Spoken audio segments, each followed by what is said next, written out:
नमस्कार।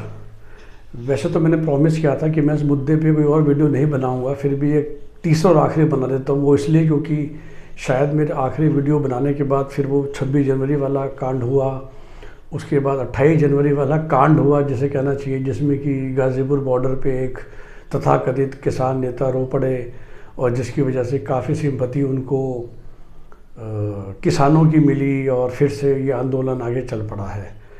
तो देखिए, ये कुछ शब्द हैं जो शायद मैं अभी तक अवॉइड कर रहा था क्योंकि मेरे बहुत सारे मित्र हैं और इसलिए मैं इस चीज़ को वीडियो में नहीं डाल रहा था। अब मैं अपने दोस्तों को बता देता था कि क्या ये किसान बैठे हैं। और देखिए, बिल्कुल मैं ये नहीं कह रहा कि ये गलत लोग बैठे हैं या कोई खालिस्तानी या नेशनलिस्ट, बिल्कुल नहीं। तो मैं बड़े उससे कहता हूँ कि क्या ये किसान हैं या ये जाट और सिख किसान हैं। और मैं अब एक्सप्लेन कर देता हूँ कि मेरा ये कहने का मतलब क्या है। तो देखिए, किसान तो हिंदुस्तान में 15 करोड़ है, जो कि मीडिया वाले कहते हैं। तो फिर वो 15 के 15 करोड़ सड़कों पे क्यों नहीं है, या 15 करोड़ में से 5 करोड़ हो, 1 करोड़ हो, 15 लाख तो हों। और मैं ये भी नहीं कहूँगा कि 100-200 हैं, 1000, 10,000, शायद 25,000 लोग बैठे हैं। पर 25,000 क्यों बैठे हैं, 5 करोड़ क्यों नहीं बैठे, 2 करोड़ क्यों नहीं बैठे, या 5 लाख क्यों बैठे हैं, 5 करोड़ क्यों नहीं बैठे। क्योंकि जो 5 लाख है ना, ये एक कॉमन, इनकी कॉमन कड़ी ये नहीं है कि ये पंजाब के किसान हैं या हिसार के, हरियाणा के, या ये पश्चिम उत्तर प्रदेश के। इनकी कॉमन कड़ी ये है कि ये सिख और जाट है। इसका क्या मतलब हुआ? इसका मतलब ये हुआ कि ये दोनों कम्युनिटी, और जितना मैंने इनको बहुत करीब से जाना है, थोड़े से अपनी सेल्फ रिस्पेक्ट को लेके ज़्यादा टची होते हैं, ज़्यादा रिस्पेक्टफुल होते हैं। मतलब जैसे कहते हैं ना कि हरियाणवी में कहते हैं कि चौधर होती है एंड में, और मर जाएंगे लेकिन नाक नीची नहीं होनी चाहिए। और असली वजह बस अब यही है कि वो नाक का सवाल हो गया है। वरना मैं बार बार कहता हूँ, और इस बार मैं दूसरा एंगल बताता हूँ। 15 करोड़ किसान छोड़िए, हरियाणा पंजाब के सारे किसान तो बिल्कुल मोदी को सुबह गालियाँ दे रहे हैं, भाजपा को गाली दे रहे हैं ना। तो ये लोकतंत्र है, तानाशाही तो है नहीं ना। अभी अगले साल उत्तर प्रदेश में चुनाव है, 3 साल बाद भारत में चुनाव है। आप सब किसान मिलके वोट दीजिएगा और मोदी और भाजपा को उखाड़ के बाहर फेंक दीजिएगा सरकार से।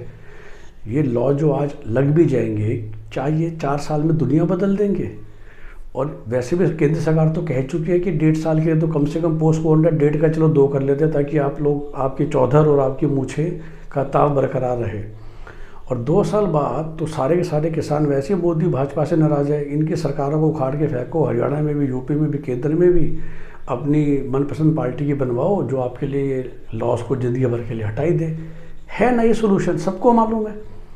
फिर भी मतलब जिद कि 3 हटाने हैं। वो सिर्फ जिद इसलिए है क्योंकि चौधर की लड़ाई हो गई है, मूछ की लड़ाई हो गई है। तो अब मोदी चूँकि, या भाजपा चूँकि प्राइम मिनिस्टर है देश के, क्या वो एक 5 लाख, 10 लाख, 20 लाख लोगों की मूछ के आगे झुक जाए?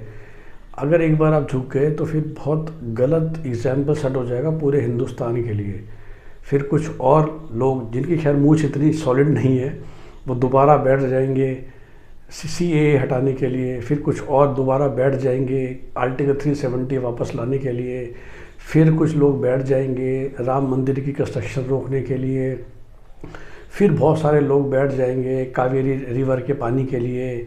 फिर बहुत सारे लोग बैठ जाएंगे मुंबई को यूनियन टेरिटरी बनवाने के लिए। फिर बहुत सारे लोग बैठ जाएंगे बेलगाम को महाराष्ट्र में लाने के लिए। और ये अनगिनत सिलसिला चलता ही रहेगा। बहुत सारे लोग बैठ जाएंगे चंडीगढ़ पंजाब जाएगा, हरियाणा जाए। तो उस सब को रोकने के लिए किया जा रहा है। और अल्टीमेटली जो मैंने कह दिया कि ये जो डेडलॉक है, ये कुछ नहीं है, ये मेरे जाट और सिख मित्रों की मूछ और चौधर की लड़ाई है बस। ना किसी का कोई नुकसान हो रहा है, ना कोई भूखा मरने वाला है, ना किसी का कोई हो रहा है, ना मंडियाँ कहीं जाने वाली हैं, सबको पता चल चुका है।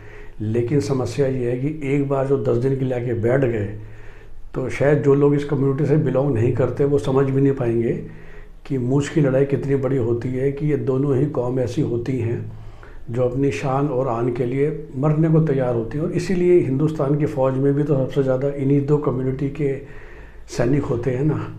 तो जो लोग मौत के सामने, तोप के सामने अपना सर देने को तैयार हैं, क्या आपको लगता है कि उनका ठंड कुछ बिगाड़ लेगी?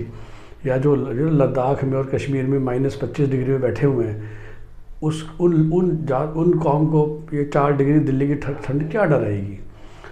तो ये समस्या है। और मैं ये शुरू से कह रहा हूँ पिछले 25 दिन से कि ये उठ इसलिए नहीं रहे हैं कि ये किसान नहीं है जो आके बैठ गए हैं, ये जाट और सिख किसान हैं, जो कि किसानी के साथ साथ इनकी मूंछ बहुत बड़ी होती है, पगड़ी बहुत बड़ी होती है, और वो जो पगड़ी की आन और मूंछ का ताव है वो सबसे बड़ा है। वो नहीं हट रहा और वो नहीं हटेगा जब तक कि कुछ ऐसा रिज़ल्ट ना आए कि ये अपनी मूंछ को ताव देते हुए अपने ट्रैक्टरों में वापस जा सके। तो सोचिए इस बारे में, और शायद केंद्र सरकार को भी यही सोचना पड़ेगा कि ऐसा क्या किया जाए जिससे ये कुछ लोग, लेकिन समस्या ये है कि हिंदुस्तान के अंदर इन्हीं कुछ लोगों की मूंछ का ताव सबसे बड़ा है, कैसे इनकी मूंछ की ताव का सम्मान करते हुए इनको वापस भेजा जाए ताकि ये मूंछों को ताव देते हुए वापस जा सके अपने अपने गांव कस्बों में। धन्यवाद।